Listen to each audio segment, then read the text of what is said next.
Welcome back to Real Talk with Candy Thompson. And Garrett Gray.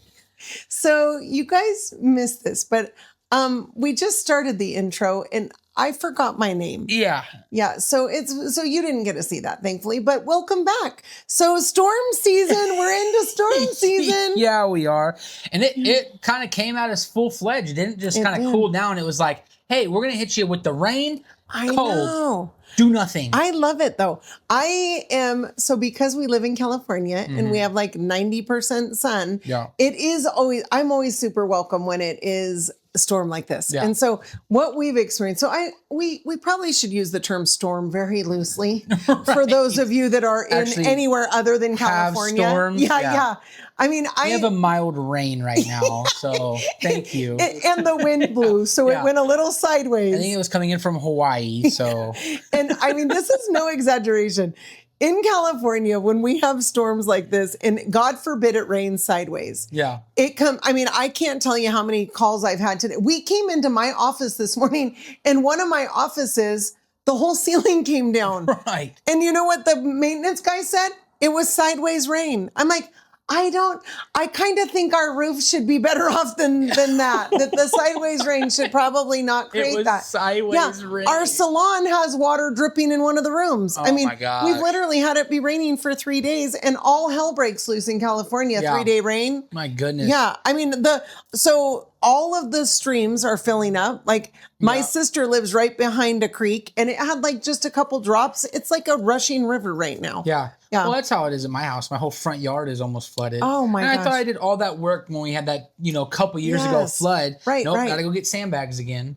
But it's not as bad as where we could be. No, it's not. When I did, so I did my business internship in Wisconsin for 13 weeks. And so, I mean, talk about some storms. Like that's where you really get to experience some storms. But what's fun is that like, it's just built different. Like when you're on the freeway actually is like formed down so the water runs off of it. I think we're concave in California. Like we're hydroplaning because of it. Seriously. It's true. Our roads, like you got to be careful. I mean, in low cars, you got to be careful when it rains because you will hydroplane. Yeah. Oh, for sure. And that does make more sense now why roads are built different in different places. How much water they get. Yes. That is insane. And it was crazy. Like it was torrential downpours and we had to drive every weekend. We met up like in a different place. So we'd meet at like Madison or like Green Bay or, Sheboygan or whatever. And so Sheboygan. Gotcha. Yeah. Oshkosh. Sheboygan. Don't you know? Don't you know? So we would meet up in these different places. And so we'd be driving at night. And I mean, the storms were crazy. Yeah. But like, it was so easy to get there because it was like, the road didn't have any standing water on it, Yeah. And I mean, we were in the middle of the summer. Now, would you also consider that between the people driving on the roads or just the roads themselves that made the people better drivers? Well, I mean, the joke always is, hey, let it rain in California. There's going to be crazy drivers out there. No, it's horrible. Yeah, it's so true. Oh, but also in California, when it rains and it hasn't rained for a long time, the roads become so slick. If you're just not aware and that's true. It's dangerous. Like you try to put on your brakes and you slide because of all the oil that just came up. So it was probably a combination. I mean, I was 21. I probably was the best driver out there. Yes, absolutely. I thought that at 18. This is where we are. I still think that. So anyway, but yes, it was. And so actually while we were doing our business internship in Wisconsin, the storms there were so crazy, like the lightning at night. And it was really funny because during the day it would be like 80 degrees, but with humidity, it felt like it was like 95. Right. Then at night, it's no exaggeration. It would get down to 40 degrees. That's crazy. It was so crazy. I mean, it gets to 40 degrees in our town in a really bad winter. Like that's literally it. If it gets to 32 degrees, it's over. Like schools have shut down. No one's going anywhere. Schools are shutting down. The buses are not going out. Like that's no exaggeration. We have half snow, half rain areas. 40 degrees. And so we all had colds because we were, obviously we were winter at night and summer during the day. It was crazy. Okay. So what has got to be the worst storm you've been in then? So I would say the first storms, the scariest storms that I remember from like being a young kid were when we moved to Texas for 8 months when I was in 8th grade. Right. And the weather there is crazy. And so anybody that has been to Texas knows like it's super crazy. And so we would have like, what part of Texas? We were in right outside of Fort Worth. Okay. It was in Bedford. Gotcha. And my brother lived in Fort Worth, and he was stationed in Fort Hood through the Army. So he just stayed in Texas after that. So we went out to be closer to him, and one of my sisters lived there too. So we were, I mean, the weather, he was used to it, but for us, it was so crazy. And so just torrential downpours, lightning. And the thing about lightning is like lightning is pretty, but the thunder was so loud. It would scare the heck out of me. Yeah. Oh my gosh. And so at night, you're trying to sleep. And I mean, your whole bedroom is lighting up. Oh my gosh. And then the thunder, I would sleep in my closet. It was so crazy. I had to go to school in the morning. I'm like, there's no way I'm going to sleep at all tonight. So I had to walk in closet. I had to sleep in my closet. Oh my gosh. Yeah. But that was the first, like the worst storms I remember when I was little. And then I remember the floods in our area in 1997. Right. Oh, okay. How old were you? I was 5. Okay. So I remember my parents taking a video of the bridge in Cedar Creek. Yes. And that was when I remember, It was so I was, great. hold on, I take that back. 7-4. Because I had 93. Yeah. So it was during like, the winter time. So I was about to turn 5. But I do remember that because we still have, back when we had VHSs and homemade videos, right? Mm-hmm. My parents have a video of that walking through Cedar Creek and seeing the water coming up on that back bridge. It was really, that was the first time in our area that I'd ever experienced flooding like that. Like, I think Ione was underwater. Like, it was crazy. My sister Kim and I went out and we called it Flood Watch 97. Oh my gosh. And we just drove around trying to see where all the floods were. Yeah. And then just a couple of years ago, I think it was in 2023, we had a similar thing here. Remember how it was on New Year's? Yeah, it was bad. It was on New Year's Day because I remember my friends came over to my house. My dad came in the front door. He's like, hey, you have about 1 inch of water in your front yard? And I was like, no. He's like, yeah, it's almost all the way into your door. And I was like, what? Because I was already inside. We were prepping and playing and whatever. And I go outside. We're like, oh my God. So then we set sandbags. And then next thing you know, the next 4 hours, we're digging a trench across the road. Isn't that crazy? And then we wake up the next day and come down here. Mm-hmm. And we find out that our entire rentals are underwater, and we had to do all that you guys work. were really bad. We were screwed. Yeah, so that turned into a whole mess and countless hours of work. Oh my gosh, so bad. And so our area doesn't do super great just because we are not built for rain. Well, and we're just not built for it because we don't think it's ever going to happen until it happens.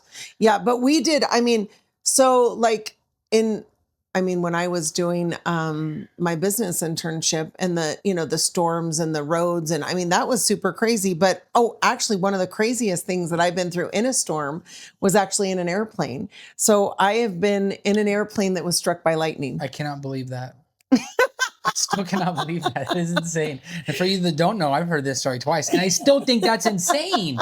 Because you watch videos, right, or movies, and I know I watch it for just, the cinematic pleasure, right? But it was when lightning hits a plane, you think electronics are all fried and it's all got to go down. You watch it go through it. So it hits it, and I literally watched the lightning go through and go off the front. That's it was crazy. So crazy. And it was it shook the plane. Like it rocked it, and it was super scary. And then I looked out the window and you could see the lightning, and that was super crazy. Yes. Yeah. No, it makes sense though too, that they have to have it somewhat made for it. But like you said, they fly above the storms really, unless they're coming into it, or they have to make you think they do, to change into it somehow or some reason why. We were at 30,000 and we got struck by lightning. We weren't we were in the middle. I think I was going from California to North Carolina or something. Man. So we were over the John Wayne Airport. I can't remember, maybe in Missouri or somewhere crazy like that. And so that was super crazy. But then super crazy. I also But you landed fine. We landed. Perfect. We landed fine, but I have been in an airplane that had to do an emergency landing too. And that was wild. That was a guy who was having a medical emergency. Yeah. And usually they have medical supplies on the plane. This one didn't have any of the medical supplies. Did anybody scream out like normal? Is there a doctor? Mm-hmm. Yeah. Well, they get on the loudspeaker. Yeah, they do that. But and you're always so grateful that usually one of the people I was flying with was an ER nurse. He's like, you're a dentist, not a doctor. There's something on the wing. Yeah. Uh-huh.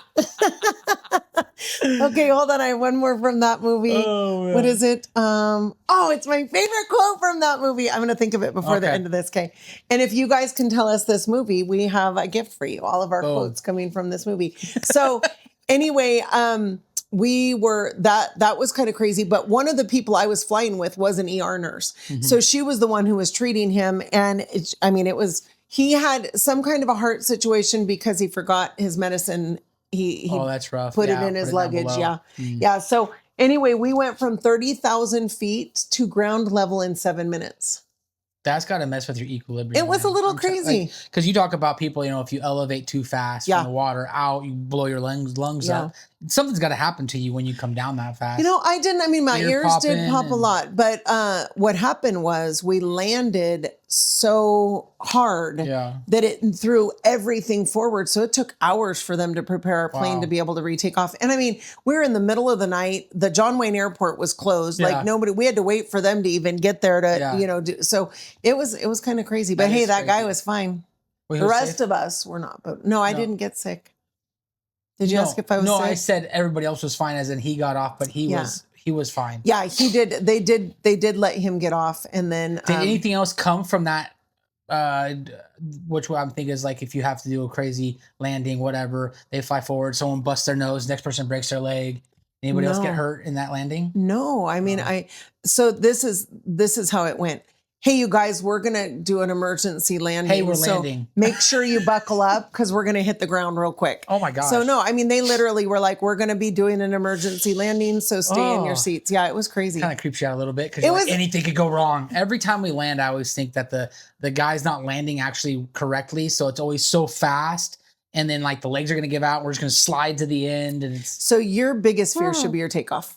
Mine's not my takeoff. I'm asleep at takeoff. Yeah, but that is if something's going to go wrong. So my brother worked on, he was a helicopter and airline mechanic. And so he worked for he worked for General Dynamics out of the military, but he worked for Lockheed Martin. Okay. When he passed away, that was where he was working. And he worked on a lot of the unmanned aircraft and so he'd always say your scariest time is when they're taking off. Like that, if anything's going to go wrong, that's usually when it's going to go wrong. Sometimes I also say, I'm like, if it happens, it happens. Hey, and you know what I say? Captain Sully. Yeah. Come on. You don't know Captain Sully? Isn't that the guy that landed on the Hudson? Yeah. Yes. I knew that. I watched that movie once. I think it was for a college thing I had to watch it for. Literally, I always feel like no matter what, if they land, they know how to land a plane. Right? We hope. As long as there's a lot of electronics nowadays, you don't really know if they can fly the plane. That's true. Or if they're even awake. What if it's on co-pilot? We're going to get on a whole other tangent here. We're going to go into another deal. Storms. Okay, I have had one more really crazy storm in an airplane. Yeah. Why is it always how many airplane trips do you take in 1 year, would you say? Average. Ballpark it for me. I don't know. I'm trying to grow a statistic here to see the next time I get on the plane with you if we're going to have a problem. No, we have flown. I started flying when I was 10 to 15. Yeah. Okay. So then at that time it was 20 trips, 30 trips, 50 trips. You're getting something going on? No, probably the next one is about the time. Cool. Yeah. It's probably the next flight that I'm on with Garrett it's scheduled to be off. No, see, if you were with me, we would have died. If you were on the airplane with me, we were hit by lightning and you had your airplane mode off, we would have gone down. I saved the trip. You're welcome, everyone on that flight. Yes. So, okay, this one was during my graduation trip, 18. I was 18. And there's a lot of people listening that were actually on that flight with us. And we were flying to Cancun. So our graduation trip was in Cancun. And we had to go into Texas to go into customs. And it was another horrible storm going into Texas. And it was so scary. This is the only flight from 18 on, I've always gauged how scary a storm is based off of this storm right here. And I've never had one that was this scary. I've been through worse. Yeah. The person sitting next to me is hey, don't worry, we've been through worse. Yeah. So no. First time? No. It was dropping elevations by hundreds of feet. I mean, people were screaming because their ears hurt so bad. They kept dinging the little thing, like, and the flight attendants were like, "What are we gonna do?" Yeah, I mean, they're holding hands and praying. Oh, God. That's never a good sign. If you saw that, I'd be like, "Nope." No, and you know what's funny is one of my best friends that I was with, her dad owned the travel company that he owned USA Student Travel. So he sent graduated seniors on their graduation trips. Yeah. And so Gillian had flown a lot. Like she had flown so many times in her life. I had flown a lot, but not even close to her. And so I kind of watched her to see, like, when she's afraid, I'll be afraid. I'm not, and she didn't really get afraid. And then the guy across the aisle from us, he never woke up. He was, I mean, well, he did after. I mean, he didn't Hey guys, die what on the trip. happened? Yeah, he didn't die. He did actually wake up. Hey, wake up. Yeah. I was going to kill him. I'm like, Jeremy, do you know that we just went through like we were dropping hundreds of feet at a time. You could feel the tail fishtailing. My ears were starting to hurt a little bit in my dreams, but that was about I've never, like, I now understand when they talk about fishtailing. Like, I literally felt the plane doing that. It was so scary. Yeah. And so when we landed, we were talking to the pilot, and he said that he's tried to stay on the outside of that storm for as long as he could, but we had to land, so he had to go into it. And that he has, I mean, he used to fly overseas. Like he has been through big times. Been through big storms. And he said that this flight actually cracked the windshield. And so, but windshields are like an Oreo cookie. So like there's a piece and then a big piece. And so it didn't affect anything, but it was super crazy. That is crazy. Yeah. And anyway, that was like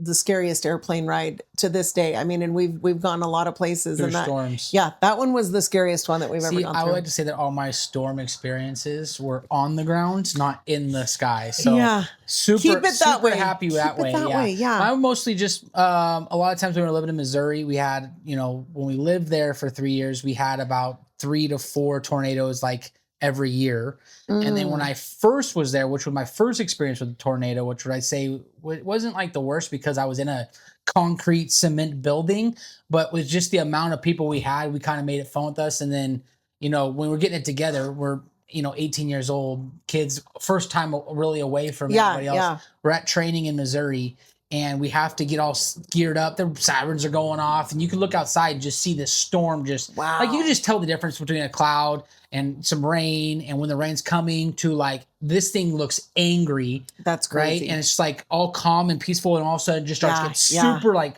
slap wind. That's it's close. Oh yeah. When it's calm is when it's pulled all the wind from it, but when it's close, that's when it was creepy and kind of eerie too, because you just hear sirens going off. That's scary. And so we all get kitted up, and then we go to the bottom floor. What'd you put on? So we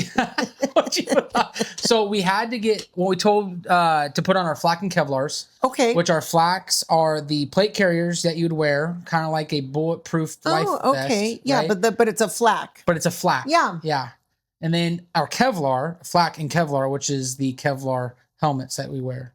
Got it. It's like a bulletproof helmet. Yeah. Got it. Bullet retardant. I want to say proof, right? I think some people have debunked that deal. But anyway, so we had to put flak and Kevlars on, which is like everybody has because you're in your training scenario. Yeah. We get those on. We didn't have time to put on like clothes. It was just like, whatever you're wearing, put them on right now and get to the bottom floor. Some people had food, and we're all passing food. We sat there for about 6 to 7 hours. Wow. Lost a whole day of training, and then stayed at the bottom floor, 3 floors of building, stay at the bottom floor. You're in the basement. And as we're sitting there, water's just coming through the doors. And so were you in the basement, or were you on floor 1? Floor 1. Oh my gosh. Which was ground level. There was no basement. Okay, okay. Which all the homes in Missouri do have basements. I know. Which is super cool. They just didn't let you in the basement. We didn't go in. I don't think those barracks had a basement at the time because they were older. Now they're not even used. So when I went back to live there, the barracks are still there, but they're like uninhabitable. Wow. So we're on the bottom floor. We're all linked, feet together, sitting like front to back, front to back, front to back. And we started making it like we're rowing a boat through the water that was waist high down the bottom floor. That is hilarious. I thought that was pretty fun. But it wasn't like it was my worst. It was just my first. Yeah. I mean, honestly, when I lived there, it was some pretty bad storms coming through around us, because this was also a time when Texas flooded. My buddy went down there and took his boat and tried to grabbed people from a hurricane that was down there, did some rescuing. And then every tornado we had in Missouri, which I think this is why I've also turned Maddie off of Missouri, besides it also being like negative weather down there too. Right, yeah. Yes, she's a Cali girl, agree. just Maddie. what it is, right? Yeah. The storms would come in, and every tornado we had, I had a saying that was, if Bobo, who was my neighbor at the time, doesn't leave, I don't leave. And now Bobo will give you the kind of the picture figure of him, old vet, white hair down to his like below his shoulders. Okay. Super long beard, almost Santa Claus, but like not. All right. Got it. And it looked like the trailer had almost like molded with the ground. So it was, he'd been there for a hot minute. Oh yeah. He lived in there. Okay. And I mean, we had to go over there, do some work, but do you think it was molded to the ground so it wouldn't blow away in the storms? You know, I never thought about that. Yeah, that's why. That is a good point. Yeah, that's maybe scary. more stability. Okay. Because mine was a newer trailer, of course, I'm gonna have some more rocking. Okay, right? yeah, that's true. But yeah, at the end of the day, if he had been there for a while, he's like, no, it's never been through here. It's never gone through Buckhorn. And so we see this one that was coming right for it, and then right at the end, it split around and went up. That's so scary. It was pretty crazy. Well, and there's the show called In the Eye of the Storm. Right. And so that is, I have not watched it yet, but I'm actually excited to watch it. It's either on YouTube TV or Adam will look it up. But it is, and it's literally more like a documentary series, isn't it? It is, right, yes. Right, like it's actually real videos from people's phones and stuff of actual storms. And what's crazy is like we can't even imagine, well, especially in California. Right. I mean, if it rains sideways, we think there's a problem. And so it's tornadoes are coming. True. I know. We're like, get inside. It's raining sideways. You know, I think we are the only place that is by water that doesn't get hurricanes. Well, you know, topography of California. We've had tornadoes. There have been a couple of tornado sightings in the last couple of years. Really? We've even seen them. Mm-hmm. Nice. They don't usually come to our area because it's so hilly. Earthquake and fire than water and wind. Yeah, which is that the four elements? I had a question earlier today too. This was my thought. So we're in California and we get fires, right? Yeah. And I mean, of course, it's because of our state. We didn't used to get fires like this, but now that they don't let us clean anything up, right? Now we have these massive fires and fuel, fuel. That's what it was. I was going to say we're just stacking fuel. Yes. So, and Mother Nature will take care of that by itself, right? Either we can or Mother Nature will. So we get these massive fires, right?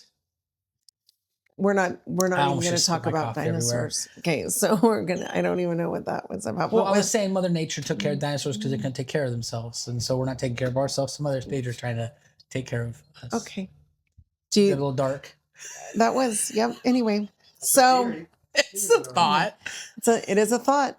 So anyway, we had, these fires in California, like we have them and we know this. And so now, all of a sudden, all the insurances are dropping us because we have fires. Mm-hmm. What about Tornado Alley? Yeah. They have tornadoes every single year. They can get insurance every year. Right. Like, why is it that... Prices, because prices of California is different than Tornado Alley. Well, they are, but that's... So you can go... And then the insurance companies would literally have to go bankrupt, and then they wouldn't pay anybody out, and they were all screwed because of our prices. I know, but we pay according to, I mean, Tornado Alley is going to have higher prices of insurance, like for that area, in that, in that it'll be relative to their area. I mean, ours is relative to our area, but still like, it's crazy. So instead of having in Florida, where there's tornadoes every single season, the tornado insurance or there's hurricanes every season in Florida. The hurricane insurance will be $3,500 a year. Mm-hmm. But our fire insurance is $10,000 a year in some places. Yeah. Like, it just doesn't make sense to me. How is this happening in California when there's natural disasters everywhere? I mean, we pay for earthquake insurance, yet we've never had damage from an earthquake. This almost starts sounding like a little bit of some deception in some parts of the world. That maybe you're getting bigger pockets than other people. Oh, we are. Do you think we're being bamboozled? I Somebody might say something of the sort. Oh, it's the state we live in. Okay, but now speaking of that, we live here because of the weather. And you can't beat it, man. I mean, you have the little bits here and there, and that's why we like the foothills, because you can still get some weather, right? And it's not just 72 and sunny all the time, because God, who would love that? That's Maui. But yeah, it would just, horrible, you know? Yeah. Yes, we don't even get the tropical rains. But you don't get it as bad as if you were to live somewhere else. Because I like the, the affordability and the ability of being like in America, right? Like Missouri, perfect example. I can own my land. I don't even know if that's real. I can do whatever I want. People say hi, where are you going? How you doing? What church you go to? Right? And I don't have to pay the same prices. I think you just went from like the highest to the lowest. I don't. What do you mean? There's places that are in between that. Oh, of course. Yes. No, so but what I'm saying is just in like you have your perfect world, right? I have my perfect world. Everybody does. I'm just saying out there, I felt like it was the more real what I can do and what I have and what I'm able to do than out here, and I can't. But then you got to go, okay, now we're going to go negative 11, 45 maybe at the high, 70s with crazy bugs. Yeah. Or we can go to California and have it all mild. So many bugs. Horrible. You're right. No, it's so crazy. Well, California, Adam actually he researched one time so we live in Amador County, which is Northern California. So we're about 45 minutes east of Sacramento. We're right between Sacramento and South Lake Tahoe. We're the scenic route to Tahoe. We're considered the foothills and actually the gold country. We had one of the girls' friends from college was here this last weekend, and she had never been to this area. And so we were trying to explain to her, like, you walk outside of my house and you can see 2 gold mines from my house. Right. And so we really are the gold country in Amador County. So, but the weather in Amador County, there is one place in the entire world that has the same similar weather as ours, and it's in South America. Really? Yeah, one place in the whole world that has the same climate we have. How does that work? Well, I imagine that they have the same weather, and they probably have, I would say that things are similar, like as far as like winters and summers, and, I imagine the fall and the spring. Yeah, okay, I get you. Yeah, like the weather's going to be. We're at the same, like maybe elevation. Is it? That's how it all works. Sea level, I think, has to play a factor. I don't know. Yeah, I don't know. Man. I don't know. Is funny. So, Garrett, here's the difference between you and me. I learn stuff like that, and I go, "Oh, neat," and you say, "How does it work?" How in the hell do I know? I don't even know where it's at. Well, we're talking about meteorologists. Yes. Astrologists. Well, you are an internal meteorologist. I try to just figure it out on the fly, but I'm a very common sense person, though, too. If it makes sense, it just makes sense. You just got to make it up. Got to make it harder than it has to be. Now, what are some things that we can do to prevent? Okay, first I have to tell you this. I believe everything Adam says. Right. No, we've gotten there. Adam said it. Right. And I actually have no idea where it came from. No. Where he even got his information. But Adam said it. It's like Ask Jeeves. I just ask Adam.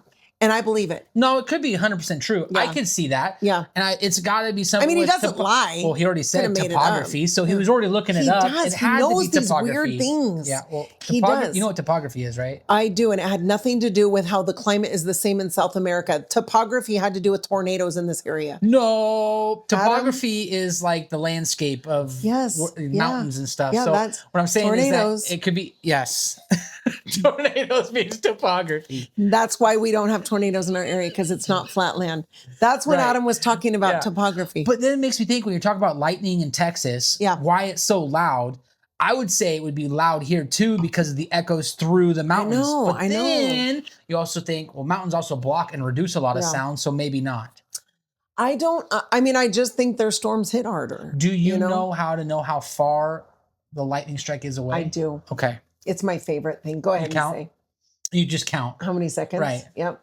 So from the time that you hear the thunder, you count the seconds as to when the lightning strikes. Yeah. Lightning strikes, then you count. And the closer those are together, the closer the storm is. Because you're counting the sound, because the sound waves are, which is weird too, because light is faster than sound. That's right. Never mind. Mm-hmm. You know what you guys didn't know about us? We're scientists right here. Mm-hmm. He says, how does it happen in South America that the climate's the same here? Because it just is, Garrett. Because it just is. Yeah, there's got to be some science in here. But you guys, you're going to know a lot about us. And one thing you do know is We may not be your top scientists, but Adam is. So we just go off of what Adam says, okay? And listen, we don't even know if he is or not. We just believe what he says. That's what we're gonna start making a little science guy. with Adam. Adam, the science guy. Yeah. Where is Weird Eye?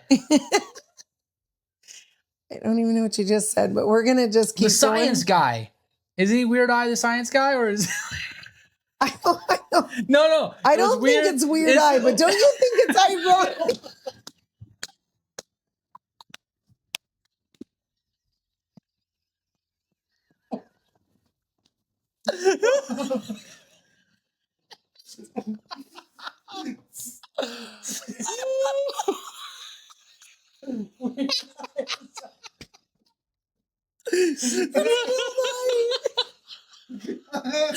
Yeah. It's Bill Nye, the science guy.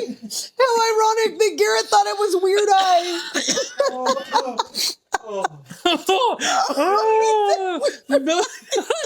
Oh, I didn't rhyme so well. You just make up words. Weird Eye, the science guy. Oh my God. Well, anyway, hey, it's Bill Nye, the science guy, you guys, because Adam said It is Bill. It is Bill Nye. would have been nice if you could have figured that out quicker, Adam. Oh, my stomach's starting to hurt. Welcome back, you guys, to Kandi Thompson and Eric. Oh my gosh, that was hilarious. So listen again. We may not. I think we just proved our point that we're not really your science people. Oh God! I don't even know the science guy's name. That is funny. did. Yes, that was really funny. So, anywho, how can we protect our homes from storms? How you can protect your home from a storm? Prepping. Okay, you gotta prep. Well, you gotta know what your area is about, right? True, like what's gonna happen in your area? Yes. Is it gonna rain a lot? Is it gonna have a lot of sun exposure? Snow, wind, rain, all the 4 elements that you're gonna talk about in here. Earthquakes, which you really can't really prevent for, but know how to get out and go do whatever you gotta do. Yeah. Also, just with regard to, I mean, obviously having supplies on hand, right? So if you're going to get stuck, make sure you always have candles. It doesn't matter what area you live in, you lose power. If you do have a wood stove, make sure that you maybe even have, I mean, I don't know if you have a wood stove, you probably have wood, but make sure if there's storms coming in that you have enough. I mean, just maybe plan for a blackout and not being able to Which travel. You could pick up little things like that. They're starting to make a lot smaller generators and portable solar power generators as well that you can have as backup and keepsakes. But also going through and making sure you're checking your gutters and your eaves and so on and so forth, because if those things are overclogged, it's just going to pour out and then it's going to rain sideways and then you're going to have water in the roof because that's not the way that the water was supposed to run out. So doing your maintenance is really the biggest thing, right? Whether it's going to be a freezing temperature, getting your pipes checked. I mean, these are some things that you could be doing almost yearly or every other year. But preventative, Definitely. And so also, I mean, of course you can have a pest inspection. I know that those are very misleading. The term pest inspection makes you think that they're checking for rodents. They're not.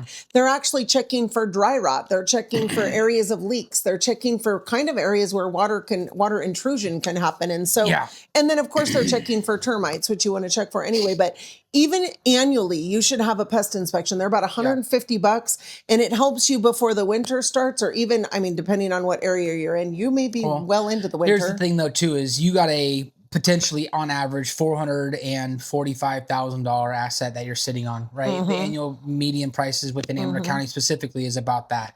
And if you're sitting on the type of that, wouldn't you want to pay a little bit of money to make sure that your house is maintained and done well instead of just working on anything and everything? And then the main thing that you don't, you could have got a $150 inspection and been ahead of the game. Yeah, absolutely. Just because you get the inspections doesn't mean you need to do them right then, right? There are some things that are highlighted that are probably more important that you probably should. And that person will tell you. That's why it's also important to talk to that person that's giving the estimate. Be like, hey, how do you really think? Give me like the time frame. Like, should I do it now? Is it too much, or can I wait a little bit? get some money, and then put some money into my investment. That's right. Right. Well, and then if you don't treat it, it just gets worse and it Exactly. just becomes more expensive. So it could be a little bit of money each year compared to a whole lot. Also, the like if you live in an area that freezes and you're going to be gone for more than 24 hours, have a faucet that drips slowly. Just keep the water in the pipes moving. You know, empty your water tank on your hot water heater. If you have a tanked hot water heater and you're going to be leaving for some time and you know it's going to freeze, there is a way for you to drain your hot water heater so you don't have it used and then explode your hot water heater, because that has happened. I actually had that happen in my trailer. So this what makes you think about homes is because when you have a tanked hot water heater, I left in Missouri. I left for 10 days. Right, we were going on our Exodus periods to where we can have Christmas and New Year's off. Oh, okay. I came back to California to have probably, I think, my kid's first Christmas, right? Because he was born in October, November, December. We came back flying with a under 1-year-old, also not like the bee's knees, running. With airplane I looked mode like on. Santa Claus because I had the red big bag to hold the car seat running through Dallas Fort Worth, because they never have the connecting flights in the same terminal. No. You got to take 6 trains to the other side. Yeah. And of course, we didn't check our luggage to put it on the other train because we had to have the stroller. Oh, it's so bad. Every time at DFW, yes. I am the mule. I always say it to my mind, I'm the mule. I'm the mule. I can make it happen. I can carry anything. It's just what happens. Anyways, so I got back and I run all the stuff, turn everything on, check on the dogs. We're all good. And my dogs stayed with Bobo, so they was warm and they were good. Okay. Thank God. But although they're going to get eaten by the storm because Bobo doesn't leave. Good Lord. It was, we get back though, and I hear water hissing. Oh, and I'm like, oh my gosh, is it my lines? Yeah, I'm like, no, I emptied my lines. I didn't empty the tank. And on the backside, it cracked the weld where the tank was connected to the actual line where the water would come in at to fill the tank, just spraying everywhere. So I upgraded to a tankless hot water heater, which is great. There you go. Something you guys can look forward to make sure that you're keeping your home safe. You can. Yeah, absolutely. And just being smart and being wise and, preventative maintenance instead of crisis management. That's really what we think. It's going to save you a ton of money. Yeah. I mean, just the hands over fists. Yeah. And that's what you got to look at. I do it all the time. Like, if I pay the money now, if I don't, what am I having to pay in the long run? Yeah. And every couple of years, get your roof checked too. Yeah. I mean, it's good to have a roofer just come out and tell you. There might be just little things that might cost a couple $100, maybe a couple $1,000 compared to, and by doing that, you're actually prolonging the life of your roof. I mean, all of these things are very smart. So we're here to help you. We're here. You guys don't know somebody or you don't need anything, you give us a call out and let us know what you need. Yeah. All right. What we're looking for you for this week is, what's your craziest storm that you've been a part of? And do you know Bill Nye, the science guy? Oh, all right. My gosh. And no. What we really want to know is if you know, what was his name? Wise Eye?